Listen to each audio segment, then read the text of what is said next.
করে দিয়েছি। দেখো আমরা বাজারে গেছিলাম, নিয়ে আসছে সবার আগে খাওয়ার জন্য ক্রিম রোল, তারপরে এখানে আছে মালকি বিস্কুট, এটা আমার খুব ফেভারেট, তোমরা দেখো আমি খেতে। তারপরে রামপাম, যেটা মিমি আমরা খাইতাম, ওটা এখন রামপাম বেরিয়েছে, এটা দুটো নিয়েছি।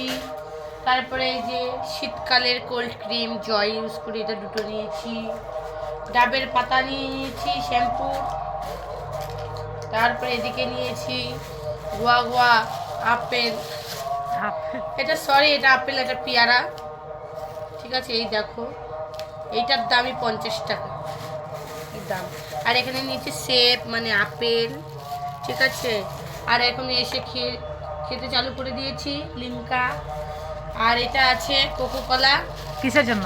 এটা হচ্ছে কিসের জন্য ওটা বলা যাবে না, কখনো যদি একটুখানি মুড় উঠে গেল, খাই মুড টুট হয়, গ্যাস টেস্ট হয়, তখন খাবো, তার জন্য। ধূপকাঠি। কেমন লাগলো বলো, আর কে কে খাবার চলে আসো। Bye bye.